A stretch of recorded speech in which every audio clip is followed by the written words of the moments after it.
So we've talked about some of the issues that plague government around the sort of timeliness piece and the bureaucracy, but I'd love to get slightly more practical, even though I think we've had a fairly practical conversation so far. I want to know what you're actually seeing happening today, not a little bit of the art of the possible, or, like this is something we can do, but what is actually happening, and what are the current capabilities of this technology that are in practice today? Yeah, so what we're actually seeing happen, we have several models out there where we're focusing on identifying some of the more impactful things like prevention of loss of life from a perspective of repeat maltreatment for child welfare, and investigations and identifying Medicaid fraud or things like that, recapturing or recouping.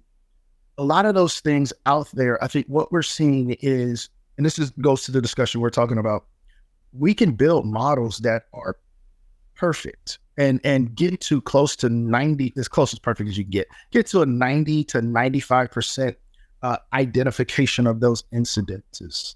But what is happening is the fear of taking those systems and turning them on and implementing them is a challenge. I mean, building that use case out, building that level of confidence, and then understanding how do we go as a community to the stakeholders. That's everybody, whether you're a taxpayer or utilizing the system.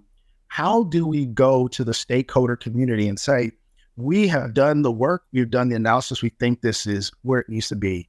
I'll tell you, and we might be bleeding over to some of the other areas, but I'll tell you that one of the things we've really, Cardinality and I've supported, same conversations you've had, really focusing on expanding the conversation, bringing in, whether it's the vendor community, but even more so, expanding it to where there is not an agency who's focusing in on taking ownership of that decision, making it a broader community. Governor's office leading the conversation, building legislation that says, we're going to build a stakeholder community starting at the top. Our leader of the state and IT will sit on this chair and start the conversation. Agencies that are looking to leverage AI, let's standardize it. Even more importantly, let's go to legislation that states this is how we're going to leverage this technology.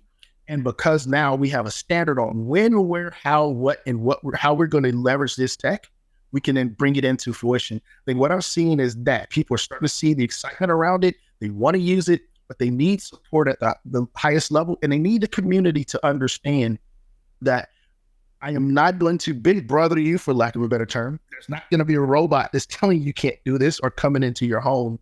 We're going to use this to make sure that we're analyzing the information and making an evidence-based decision that is transparent for you and enabling you to understand that this is why we made this decision. This is how we're going to improve your life and how we're going to improve being good stewards of taxpayers' dollars to help the individuals that need us the most and get them to a point where they become taxpayers and a part of that community that everyone wants to be a part of.